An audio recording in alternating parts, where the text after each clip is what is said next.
Hello, class. Hi. Welcome to our 5th video. Wow, 5 videos. Today, we will do things a little differently. We are going to read together first.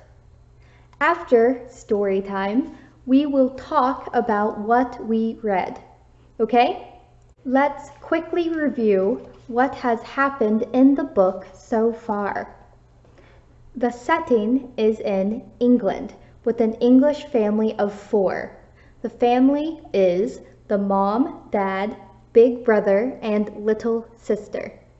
The older brother is the main narrator of the story.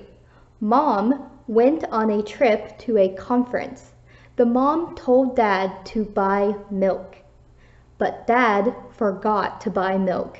The son wants to eat breakfast, a bowl of cereal called Tostios, but he cannot because there is no milk. The brother and sister tell their dad they need milk. The dad leaves to buy milk. The dad is gone for a long time. When the dad comes back, the children ask him where he has been. The dad says after he bought milk, an alien spaceship appeared in the sky and captured him. The aliens ask the dad for permission to remodel the planet. The dad does not want this and says no. Aliens? What? Let's keep reading. You can find the reading assignment in Google Classroom under homework number 5. Click the link in the description box below. I will begin reading here.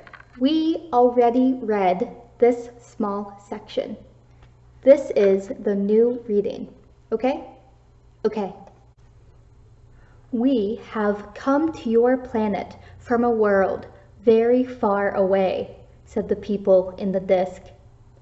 I call them people, but they were a bit green and rather globby, and they looked very grumpy indeed. Now, as a representative of your species, we demand that you give us ownership of the whole planet.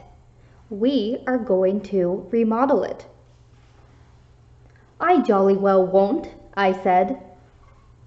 Then it said, we will bring all your enemies here and have them make you miserable until you agree to sign the planet over to us.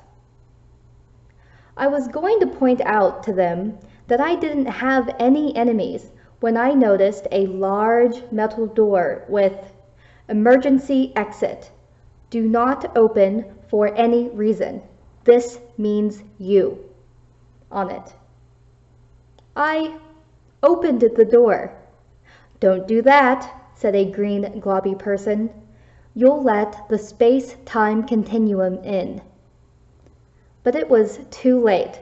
I had already pushed open the door. I jumped. I was falling. Fortunately, I had kept a tight hold of the milk, so when I splashed into the sea, I didn't lose it. What was that? Said a woman's voice. A big fish? A mermaid? Or was it a spy? I wanted to say that I wasn't any of those things, but my mouth was full of seawater. I felt myself being hauled up onto the deck of a little ship. There were a number of men and a woman on the deck, and they all looked very cross. Who ye be, landlubber, said the woman, who had a big hat on her head and a parrot on her shoulder. He's a spy, a walrus in a coat, a new kind of mermaid with legs, said the men. What are you doing here? Asked the woman. Well, I said, I just set out to the corner shop for some milk for my children's breakfast and for my tea. And the next thing I knew, he's lying, Your Majesty. She pulled out her cutlass. You dare lie to the Queen of the Pirates? Fortunately, I had kept tight hold of the milk, and now I pointed to it. If I did not go to the corner shop to fetch the milk, I asked them, then where did this milk come from? At this, the pirates were completely speechless. Now, I said, if you could let me off somewhere near to my destination, I would be much obliged to you. And where would that happen to be? Said the Queen of the Pirates. On the corner of Marshall Road and Fletcher Lane, I said. My children are waiting there for their breakfast. You're on a pirate ship now, my fine bucko, said the Pirate Queen. And you don't get dropped off anywhere. There are only two choices.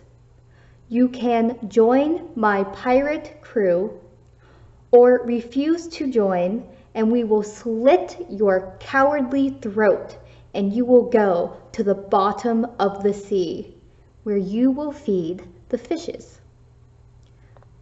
What about walking the plank? I said. Never heard of it, said the pirates. Walking the plank, I said. It's what proper pirates do. Look, I'll show you. Do you have a plank anywhere? It took some looking, but we found a plank. And I showed the pirates where to put it. We discussed nailing it down, but the Pirate Queen decided it was safer just to have the two fattest pirates sit on the end of it. Why exactly do you want to walk the plank? Said the Pirate Queen. I edged out onto the plank. The blue Caribbean water splashed gently beneath me. Well, I said, I've seen lots of stories with pirates in them, and it seems to me that if I'm going to be rescued... At this, the pirates started to laugh so hard their stomachs wobbled, and the parrot took off into the air in amazement. Rescue? They said. There's no rescue out here. We're in the middle of the sea. Nevertheless, I told them, if you are going to be rescued, it will always be while walking the plank. Which we don't do, said the Pirate Queen. Here, have a Spanish doubloon and come and join us in our piratical adventures. It's the 18th century, she added, and there's always room for a bright, enthusiastic pirate. I caught the doubloon. I almost wish that I could, I told her, but I have children, and they need their breakfast. Then you must die. Walk the plank. I edged out to the end of the plank.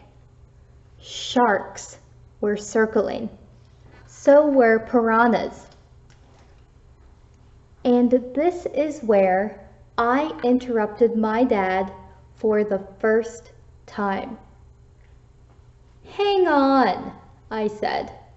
Piranhas are a freshwater fish. What were they doing in the sea?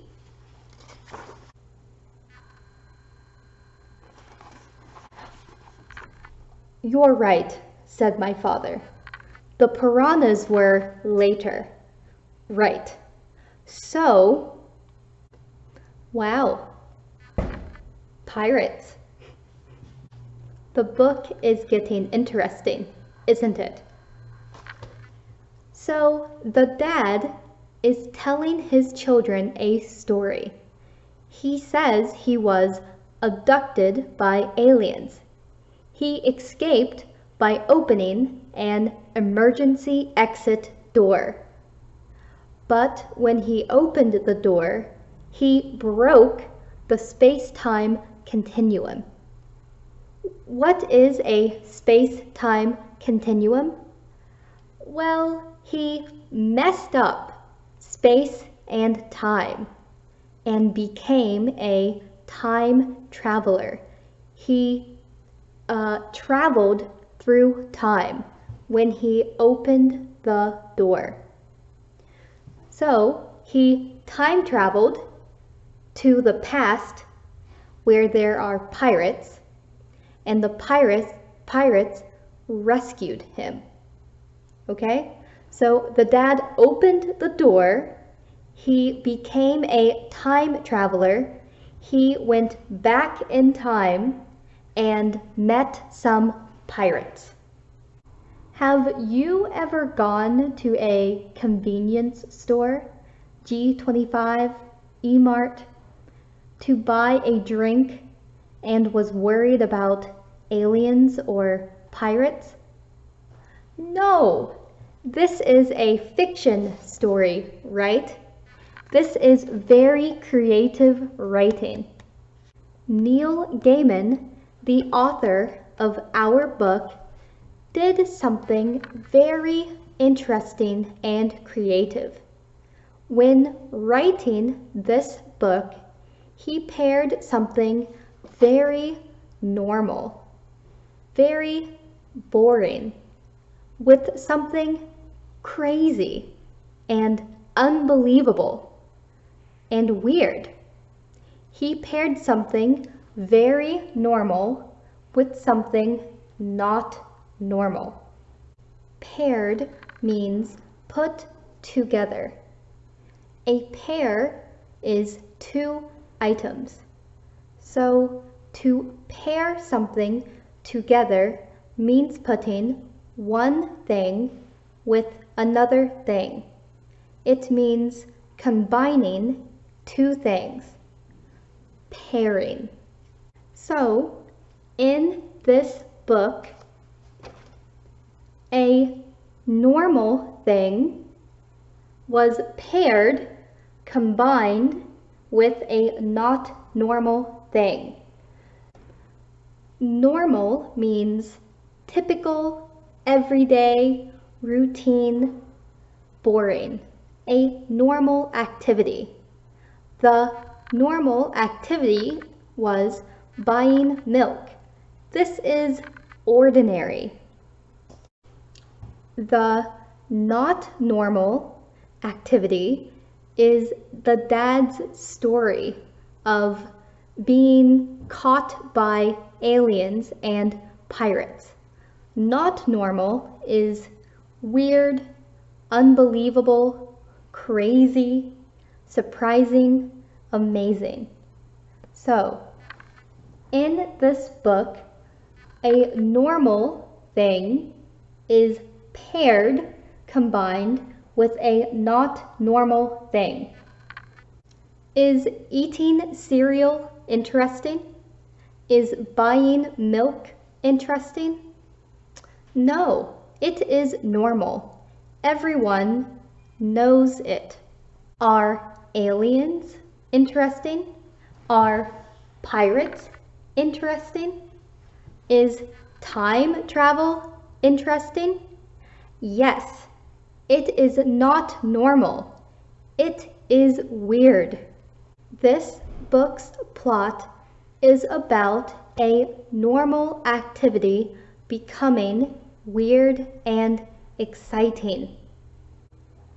This is important because when you write your fiction story, you will use the same plot.